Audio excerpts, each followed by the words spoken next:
Across Waterloo Region and the country, choices are being made right now that will impact lives. The decision about who ends up in the Prime Minister's office and what the government looks like is in the hands of voters. CTV's Ashley Bacon takes a look at our local coverage of that tonight with some thoughts from voters out at those polling stations. You know, Ashley, one thing different from the provincial election, the weather was certainly a lot nicer this time around. We also heard a lot about heavy turnout in early voting. What was the turnout like today? Well, Tony, there was a steady flow of people at the stations I visited throughout this warm and sunny election day. But of course, we're going to have to wait till tonight to find out if that means that there was a higher than normal turnout.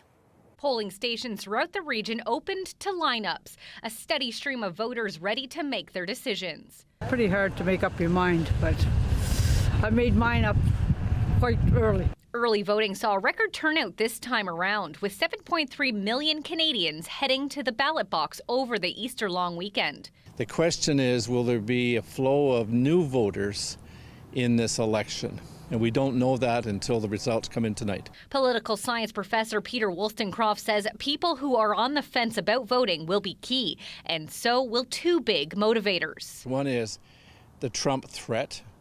The other is I'm very concerned about my economic future or the economic future of my children. A lot of economic uncertainties, employment, prices, affordability for housing, that kind of stuff. So we have a combination of issues, and both of them are driving people to the polls. Concerns echoed at the voting stations today. I'm self-employed, and it's pretty scary for the housing. Like, I got young daughters. They'll probably never own a house, and they're paying skyrocketing prices for rent. Price of stuff, groceries, gas, living,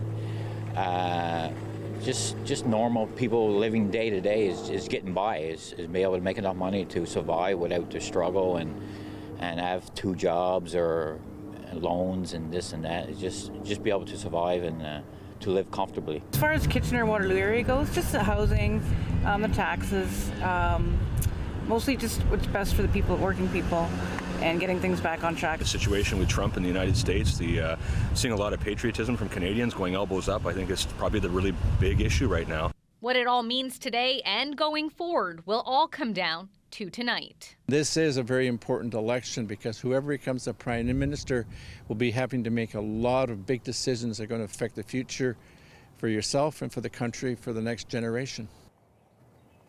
Now, voters will still have a few more hours to get out to the ballot box. Polls close at 9:30 p.m. And don't worry, if you didn't receive your voter information card in the mail, you can still show up at your local polling station with 2 pieces of ID.